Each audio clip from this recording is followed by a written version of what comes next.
In the early 1970s, the most advanced passenger jet ever built rolled out of a factory in California. It could land itself in zero visibility. It was quieter than anything flying at the time. Pilots called it the finest wide-body they had ever touched. Airlines bought it, loved it, then abandoned it. The company that built it never made a commercial aircraft again. To understand how that happened, you have to go back to a single government rule. In 1953, the FAA decided that no twin-engine airliner could fly more than 60 minutes from an emergency landing field. The logic was simple. Jet engines were new. They failed. If one quit over the ocean, you needed the other to get somewhere safe. So twins were locked to coastlines and land routes. The lucrative Caribbean routes, the transatlantic crossings, all of it was off-limits. Airlines needed a solution. 3 engines meant you fell outside the rule. Lose one, you had 2 left. The FAA would leave you alone. So Boeing built the 727, 3 engines clustered at the tail. Short field performance so good it could land at airports the 707 couldn't touch. It became the best-selling airliner in history at the time. And it proved something important. 3 engines worked. 3 engines sold.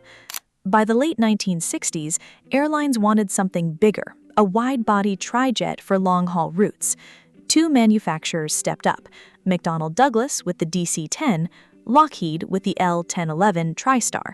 The market, everyone agreed, could only support one of them. This was a fight to the death. Lockheed built the better airplane. That part is not really debated.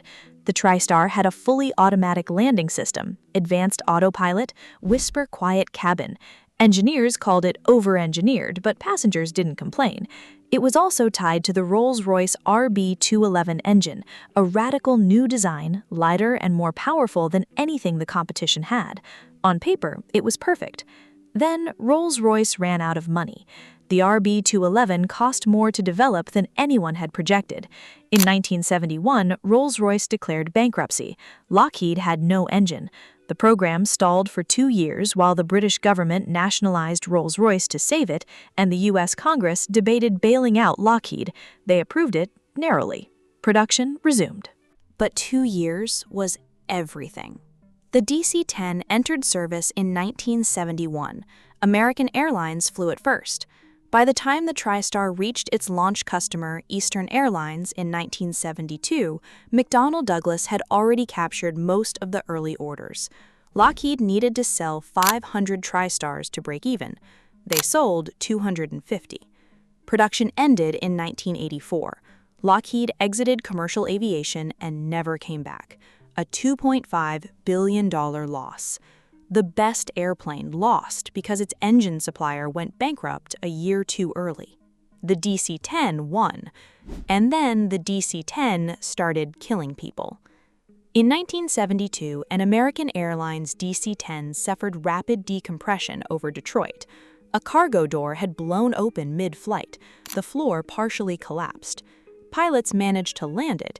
Investigators traced the problem to a design flaw in the door's locking mechanism. McDonnell Douglas issued a service bulletin, not a mandatory fix, a suggestion. 2 years later, the same door blew off a Turkish Airlines DC-10 outside Paris. The floor collapsed completely, severing the hydraulic lines that controlled the aircraft. The plane went uncontrollable. It hit a forest at 430 miles per hour, all 346 people on board. At that moment, it was the worst single aircraft accident in aviation history. The FAA had certified the DC-10 knowing about the door flaw. McDonnell Douglas had known. They had chosen a service bulletin over a mandatory redesign to avoid the cost and the delay. 346 people died for that decision. In 1979, an engine separated from an American Airlines DC-10 on takeoff in Chicago. The pylon holding it had been damaged during maintenance, when crews used a forklift shortcut instead of the approved procedure. The engine took out the hydraulic system as it fell. The plane rolled and crashed 31 seconds after leaving the ground. 271 people.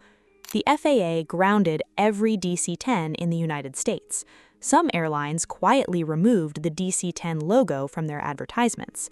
the plane that won the Trijet wars, had become radioactive. But none of that is what actually killed the Trijet. The crashes were a reputation problem. What killed the Trijet was a spreadsheet. In 1985, the FAA changed the rules. Twin-engine jets were now allowed to fly 120 minutes from a diversion airport. By 1988, it was 180 minutes. ETOPS, Extended Range Twin-Engine Operations. The rule that had created the Trijet was dead. The entire reason a third engine existed was regulatory, not aeronautical. Airlines didn't need 3 engines for safety. They needed 3 engines because a bureaucrat in 1953 said so. The moment that rule changed, the math collapsed. 2 engines burn less fuel than 3. 2 engines cost less to maintain than 3. 2 engines are cheaper to insure, cheaper to overhaul, cheaper to replace.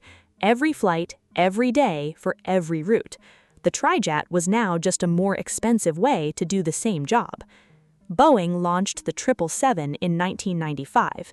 2 engines, more range than any DC-10, better fuel burn, no engineer, just 2 pilots. Airlines canceled their Trijet orders and got in line.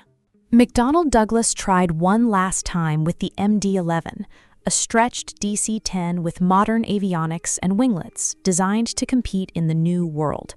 It didn't work. Airlines had been promised a range of 7,000 nautical miles with a full load. What showed up fell 400 miles short. Singapore Airlines canceled their order of 20 aircraft. American Airlines called it unacceptable. The MD-11 quietly drifted toward cargo operators, the aviation equivalent of being demoted. On October 26, 2014, a KLM MD-11 landed in Amsterdam after flying from Montreal. It was the last commercial passenger flight of a Trijet anywhere in the world. No ceremony, no crowd, just a plane that had run out of reasons to exist, rolling to a stop one final time. The TriStar, the DC-10, the 727, all of them born from a single rule, all of them killed when that rule changed. The engineers didn't fail. The pilots loved the planes. Passengers flew on them for decades. But an aircraft doesn't survive on affection. It survives on economics. And when a government memo in 1985 made 3 engines optional, the Trijet's fate was decided before most of the people flying on them today were born. Today, the MD-11 still flies, just not with passengers. FedEx has them, UPS has them, hauling cargo through the night, invisible to most people who fly. The last Trijets, doing the only job nobody else wanted.